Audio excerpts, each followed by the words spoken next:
So confounding, so three families of biases: selection bias, who enters the study; information bias, how good is the instrument that we use to collect the study information; and then confounding. Okay, confounding is a massive problem in all FP studies, and we've written, textbooks on this particular problem.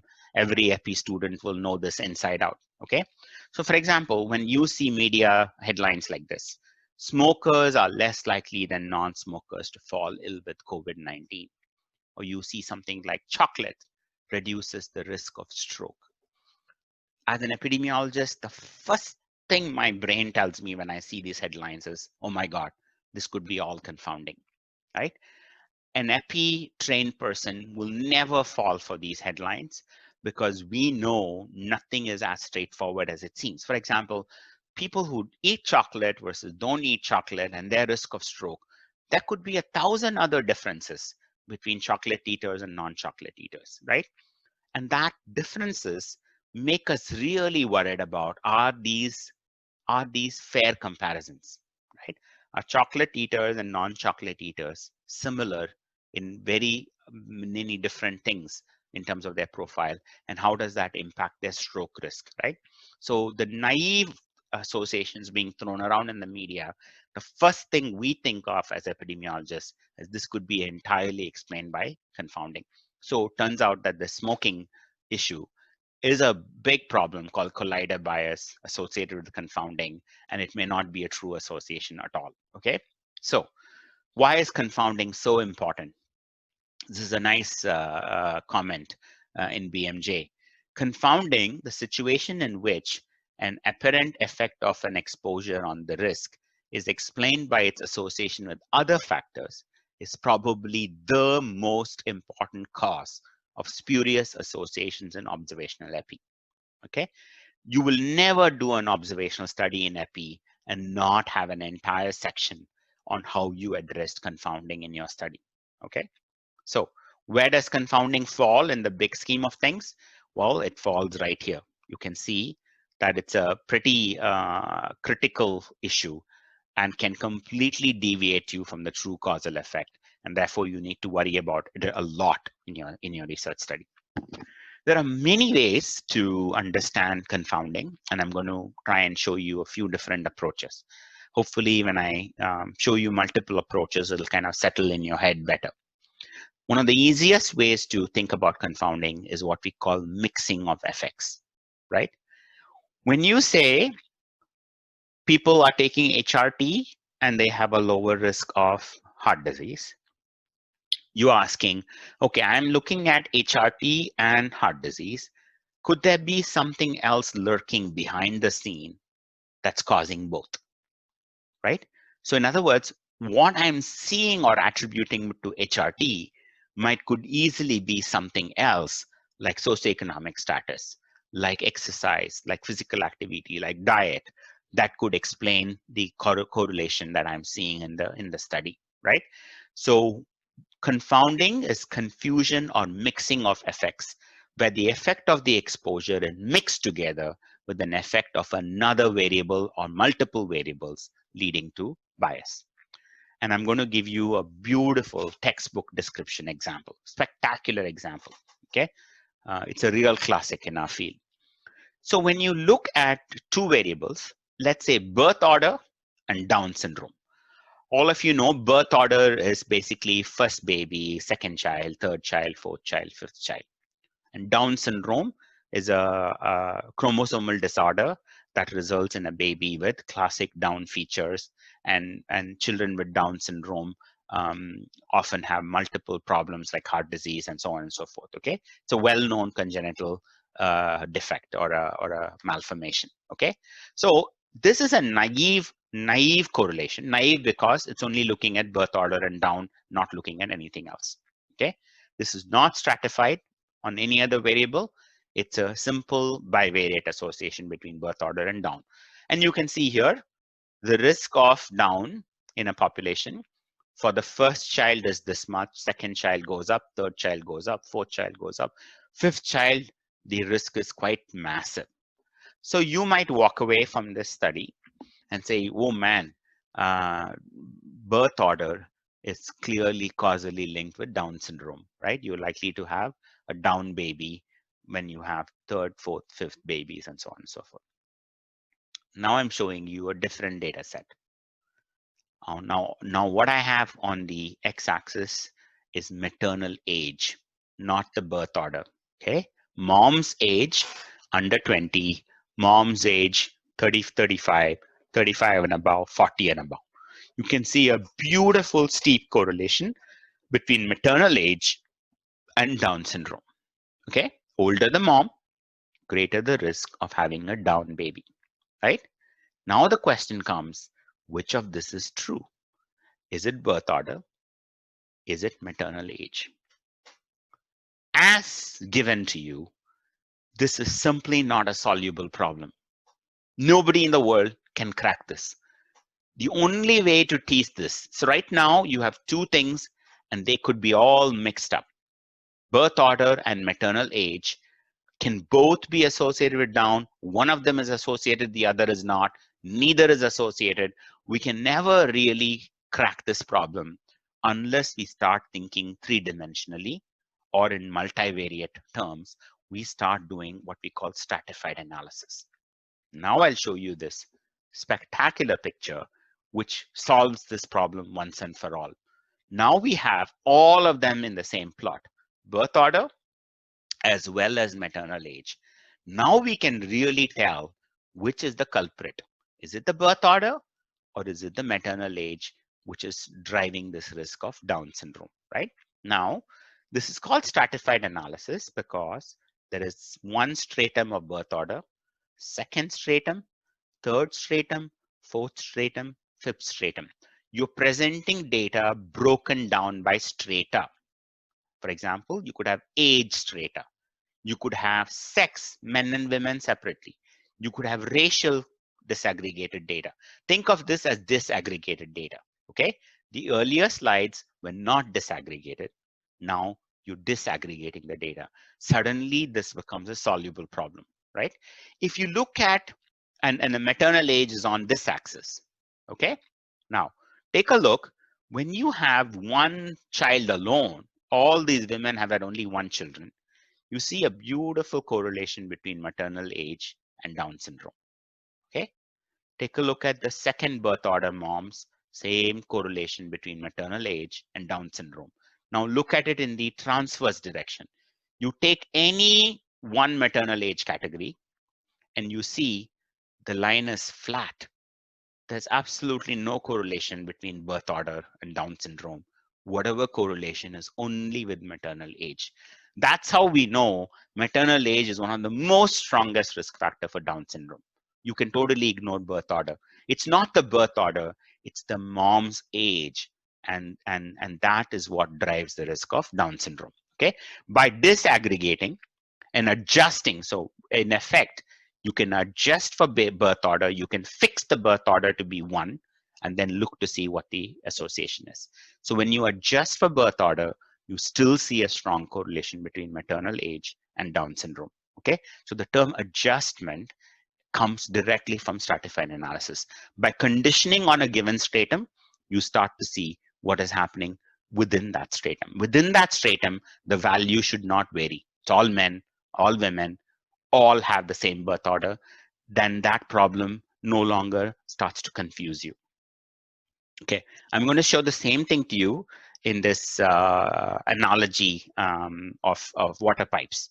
Okay, so let's say you have a water pipe in your house and something is appearing on the other side. Okay, so let's say we think of this as some exposure and some outcome, and we see a link between this exposure and that outcome. Okay, think of it as water flowing from one end of the pipe to the other.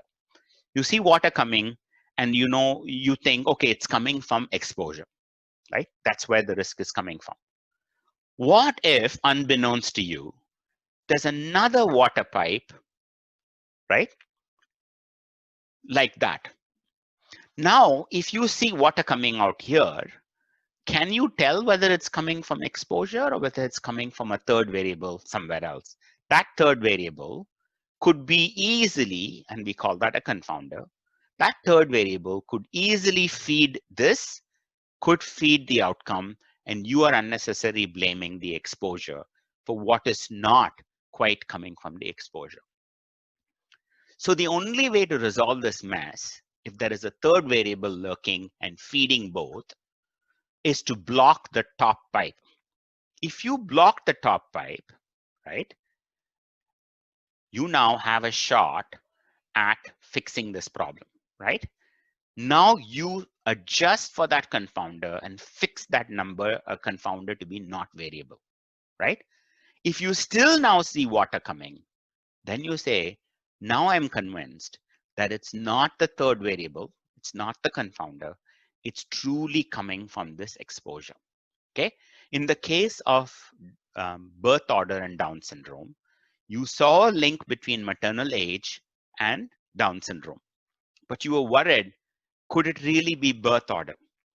By doing stratified analysis and fixing the birth order to be not variable, you have blocked that pathway. We call that a pathway. You block that pathway and you still see a nice correlation between maternal age and Down syndrome. You have resolved this problem. This mixing of effects is what confounding is all about. When you see a naive association, you don't know whether it's that exposure or something else that's feeding both, that's creating this particular headache that you're seeing, right? The ability to identify a true effect, cause and effect, depends on our ability to block off other pathways and isolate whether this exposure is truly causally linked or not. So now if you block that external pathway, the water stops flowing, you start seeing that you've successfully controlled confounding through adjustment. And now if you still see an exposure disease relationship, then you say, okay, after adjusting for confounder X, Y, or Z, I'm still seeing an effect. Okay, all right. So in general, for a confounder to be a confounder, it needs to be a parent of both the exposure and the outcome. That's what makes a confounder a confounder. If a confounder is not at all associated with the exposure or completely not associated with the outcome, you don't have to worry about it as a confounding factor, right? So in epi studies that we do, we spend a lot of time thinking on worrying about what is a confounder in our study and what is something that we don't have to worry about as a confounder. Every variable is not a confounder. Of all the covariates we may measure in a study, some of them will be confounders and others will not be. If it's not a confounder, you leave it alone, right? You don't adjust for it. If you adjust for it, you actually introduce a new form of bias. But if it's a real confounder, you must worry about it and adjust for it, okay? So in this situation, you need to constantly ask whether something else is feeding the observed association that we are seeing. And you already saw the example of birth order and maternal age. Let me give you one more example. HRT and heart disease, okay? So you say those with HRT seem to have a lower risk of heart disease. So far, so good. But then you know, as I've just showed you earlier, that women on HRT tend to be very different. They may be younger, leaner, higher, richer, they may be more physically active. So you don't know now whether it's the HRT that's protecting them from heart disease or because they're not smoking and that's protecting them from heart disease. So how do you resolve this? Well, you have to worry what's a confounder. So let's take socioeconomic status as the confounder, right? If this is a confounder, then socioeconomic status must be correlated or associated with hormone replacement therapy. And there's great data showing that it is associated. Richer women are more likely to be on HRT. So that criteria for confounding is met. Then socioeconomic status must be associated with heart disease, which we also know from literature that it is. So in this case, both the criteria are met. Socioeconomic status absolutely is a confounder. You must worry about it in your analysis. You must adjust for it in your analysis. And I'll show you a little later how big a difference it makes when you do adjust for SES in the heart disease and HRT example. Okay, here's another study. Exposure is BRCA1 gene, which is a gene that is associated with breast cancer. Okay, so far so good. You think any woman with the BRCA1 gene will be at higher risk of breast cancer. Do you need to adjust for age in this study? Okay. And turns out that age is definitely associated with breast cancer. Older the woman, greater the risk of breast cancer. But age is simply not associated with gene. You either born with the gene or you're not born with the gene, right? Older people are suddenly not going to get a BRCA1 gene. You either have it or you don't. Therefore, age is simply not a confounder in this study. It cannot be, because that criteria is not met, that the confounder needs to be associated with the exposure. So you don't have to adjust for confounding in the study. And then the last approach in terms of understanding confounding goes back to the counterfactual situation that we already spoke about in the first class. In an ideal world, to say that something is causally associated with something, what we want is a bunch of people who are exposed. Okay, for example, women on HRT. We follow them up over time. We know what proportion developed heart disease. Okay, now to compare that incidence, you need the same women at the same time to be unexposed, not on HRT. And if you could get that dream counterfactual population that is unexposed, and if you could follow them over time, you will get another incidence in the unexposed. You divide one by the other, you get the causal risk ratio. Nothing else can explain the difference in heart disease rates between the HRT users and the non-users, because they are the same women, same time. One time they are on the drug, other time they're not on the drug. Okay, we know this is a pipe dream because this is simply not observable. That's why we call it counterfactual, contrary to fact, right? But if this dream situation were met, then whatever you get is a direct causal risk ratio. There is no discussion or debate, right? Now, in reality, the beauty of this design is that the initial conditions are the same. Same women, same time, same genes, same behavior, same SES. The only thing different between them is HRT, right? That's why this design is very powerful conceptually, right? In reality, we settle for a much weaker study, right? We take a bunch of women who happen to have chosen themselves to go on HRT for whatever reason they've decided to go on HRT. And then we take a bunch of other women for whatever reason have decided not to go on HRT, right? And we chase both groups and we get incidence of heart disease in both. This is what we do in an observational study. These two groups are not the same women. They're completely different. The initial conditions may be completely different. One group may be younger, one group may be richer, one group may be more physically active, one group may have maybe more white women than women of color. You have 1,000 things that now you need to worry about, right? Now, in this situation, you have a very, very challenging situation. Since you cannot get the counterfactual, you end up with a completely different set of women who may have a very different incidence of heart disease, right? And that is what confounding really means. This group that you found to replace the counterfactual group might be dramatically different from each other. And that introduces confounding. Now the initial conditions are no longer the same. They're not the same women. They're different women with different genes, with different age profile, with different smoking status, so on and so forth. And you have to worry about this in an observational study and adjust for it in your analysis. So here, what you're really worried about is that this group of women who are playing the role of this counterfactual group that you can never observe might not be a perfect fit, right? They might systematically deviate. That is what confounding really means. Confounding is present if the substitute population imperfectly represents what the target would have looked like under the counterfactual condition, right? We cannot get the counterfactual population, so we get a foreign population to step in. That foreign population of women that steps in to be the counterfactual might be very different in their profile. And since they're not the same, it introduces this problem of confounding. Now, We already discussed it in the first lecture. A randomized trial is one of the only designs in EPI that tries to get close to the counterfactual reality.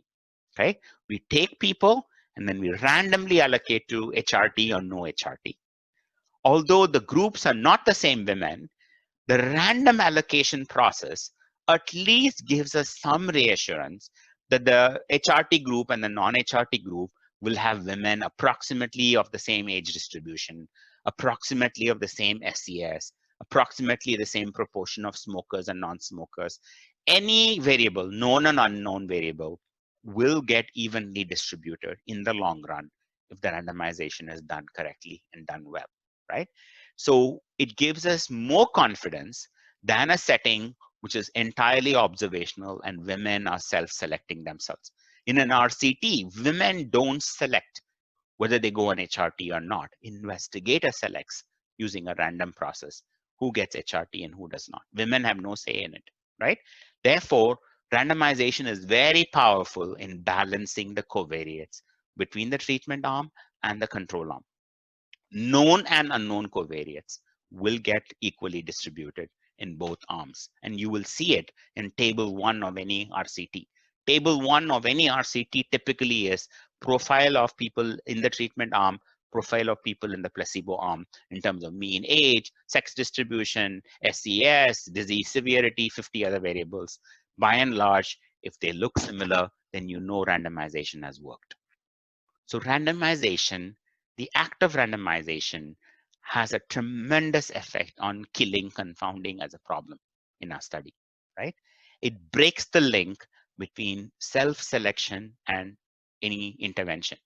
The intervention should be decided by literally by a coin toss, right? I should have no say on whether I take metformin or not, right? Then my family history of diabetes, all of that becomes irrelevant. But in an observational study, I have deliberately chosen to go on metformin because I'm a worried person, because of my family history, because I'm doing something else. That creates this enormous lack of compatibility between people taking metformin and not taking metformin. Okay. And the crossover trial is even more powerful because the same person could act as their own control, which means me, I'm on metformin this month and I'm checking my blood sugar level. Next month, I'm not on metformin. I'm checking to see what happens to me, right? When I am my own control, then it's my same DNA, it's my same genes. I might be the same SES, I'm the same education, right? Nothing has changed except that one period of time I'm on metformin, another period of time I'm not on metformin. This is even more powerful. This is almost nudging towards that counterfactual situation. I am my own control. Only problem here is I am my own control at a different time period, not simultaneously. If I could be my own control right now, right? If I had another Madhu sitting next to me and that Madhu was not on metformin and you tracked both Madhus for the next 20 years to see who developed diabetes, that is dream. That is counterfactual. That is slam dunk. Then you know metformin is the problem or not a problem, right? But in this situation, counterfactual, in a crossover trial, the time periods are not the same. But still, it's a little better than the earlier design of a parallel arm study of different people. Here, at least, is the same person who could be on treatment and then switch to placebo. So it gives you a little bit more sense that you're closer to the counterfactual reality. Observational studies are a complete nightmare when it comes to confounding. There is no observational study ever done by anyone in this world where confounding is not an issue, right? Because in reality, when you choose people who are naturally selected themselves to be exposed or not exposed, there's so many things that makes them different from each other.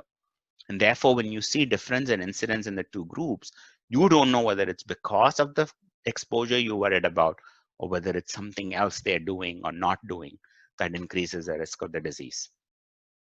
So how can we adjust or control for confounding? Randomization, which I just explained, it's a ridiculously powerful technique for addressing confounding. In fact, most controlled clinical trials, randomized controlled clinical trials, will not even mention the word confounding in the paper, because they think randomization has done it. It has broken the link between the intervention and all other covariates that you might imagine, because the intervention was decided randomly by a coin toss, right? People don't get to decide. There are other techniques like restriction and matching. And if all that fails, we can still adjust for confounding in the analysis. Every observational study will be worried and should be adjusting for confounding. And I'm going to show you in a second what kind of analysis they end up doing. Okay. So I'm going to give you a couple of beautiful examples to wrap this up. Years ago, 20 years ago or so, when I was a PhD student at Berkeley, I remember we had a public debate among students in our School of Public Health. One gang argued that male circumcision has nothing to do with HIV, right? It was just a chance association or a spurious association. And another gang argued that male circumcision really protected you from men from getting HIV. Okay. At that time, there were a bunch of studies. They were all observational studies. Every one of them was observational. And a Cochrane systematic review was done. And that systematic review declared that we really cannot tell because of confounding, right? We are confused. There's a bunch of studies, seems to be protecting against HIV, but circumcised men are not the same as uncircumcised men. There's a whole bunch of things different about them. In fact, they listed a whole bunch of confounders in that systematic review. They said age could be a confounder. Religion. We know religion has a lot to do with who gets circumcised or not. There are some religions where circumcision is routinely done. There are other religions when they're not done. And we know religion also has a lot to do with sexual behavior and risk, right? High risk sexual practices, which could in then turn affect the risk of HIV. Condom use, whole bunch of things are potential confounders. So the field was very confused in the early 2000s. Nobody was quite sure what the hell is happening. And then boom, the first randomized trial gets done. Okay, this is a trial done in sub-Saharan Africa. Men were randomly assigned to circumcision versus no circumcision. Men did not pick, they were randomly assigned.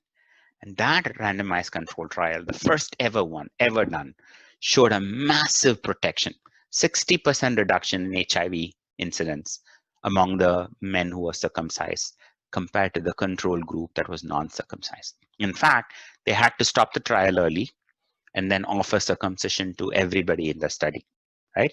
They said, we cannot continue the study because we know circumcision works, right? So they offered it to all the uncircumcised men to get onto the circumcision to reduce their risk.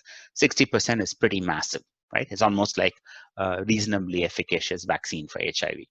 And then here is a table one, classic table one in that paper.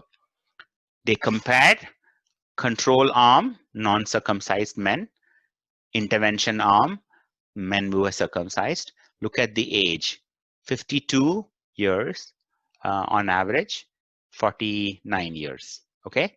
It doesn't matter religion, when the first sexual intercourse happened, at-risk behavior, married, not married, condom use. No matter which variable you look at, the randomization had made them comparable.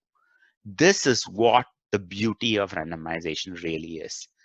If it was a real world observational study, then those with circumcision and without circumcision will dramatically vary on all these variables.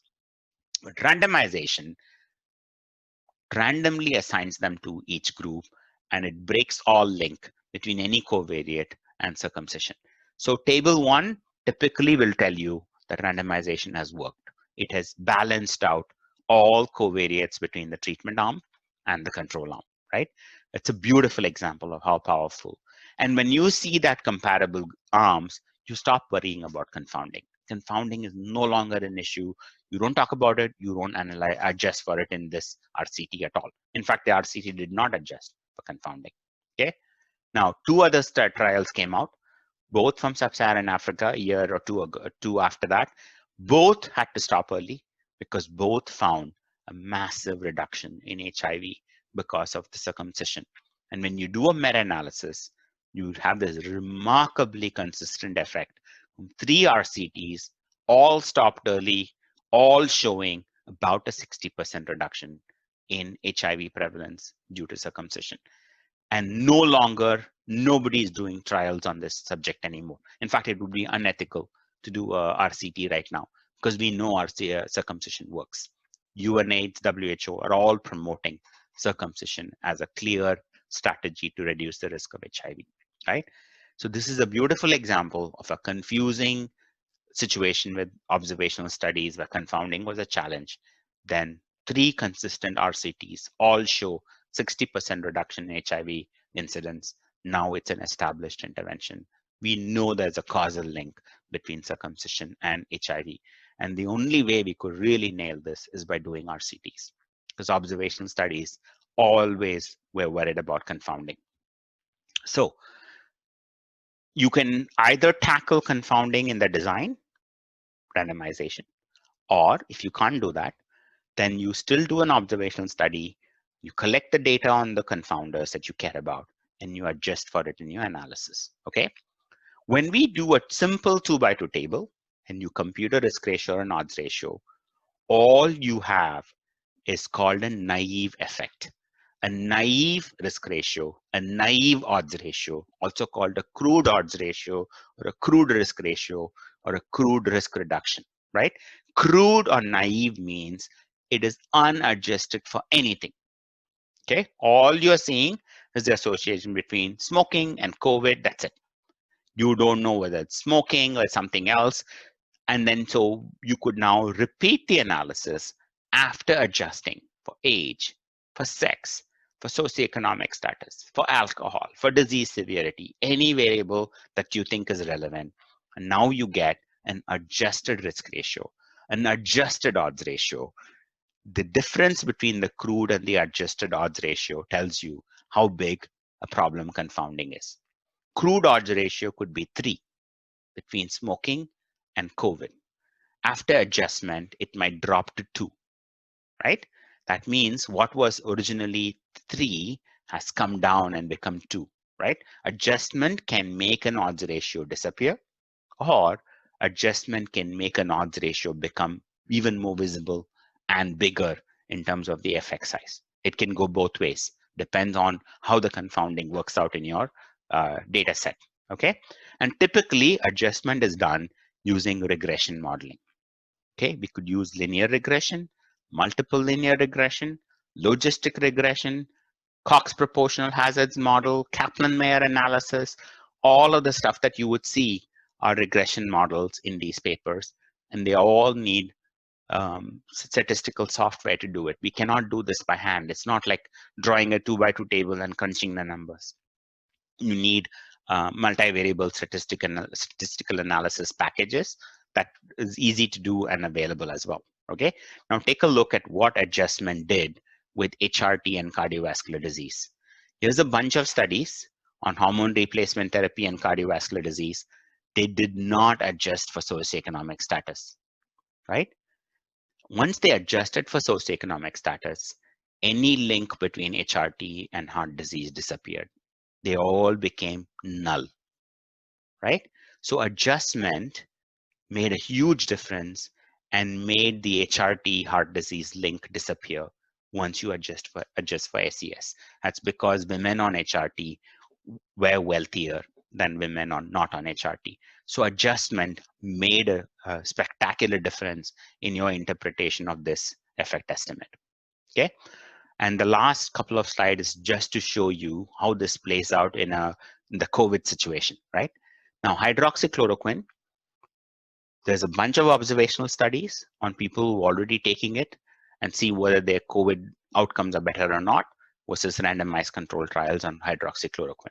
This is the RCT in BMJ on hydroxychloroquine. You can see it says randomized control trial, and they compare people with hydroxychloroquine and standard of care using this Kaplan-Meier survival analysis, and the curves overlap. So the decision is hydroxychloroquine did not really benefit people in this study. I went and searched this morning, and you can do it as well. Not a single word in the entire paper even mentions confounding. Confounding is simply not discussed in this study. Why? Because randomization protects you from confounding. Okay, so no trialist worries about confounding really, because the act of randomization just completely knocks it off the table. Confounding ceases to be an issue. Today morning, I saw this paper in Lancet Microbe, a new large observational study on hydroxychloroquine. Okay, a multinational study based on routinely collected data from registries and databases. But now you see, I've copied the paragraph from the paper. Confounding is a huge issue in this study, right? So they're saying, after controlling for multiple confounding factors, namely age, sex, race, body mass index, underlying heart disease, diabetes, underlying lung disease, smoking, immunosuppressive conditions, and baseline disease severity. After adjusting for all of that, here is the outcome in the chloroquine group versus those who didn't take chloroquine, right? So what is really different? Both are hydroxychloroquine studies on COVID, right? In one, the word confounding doesn't even appear. In the other, a massive effort had to be made to worry about confounding and adjust for a laundry list of things. That's because in real world, who chooses to go on chloroquine?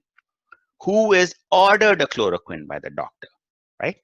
The sicker person compared to a less sick person. Who gets into the hospital?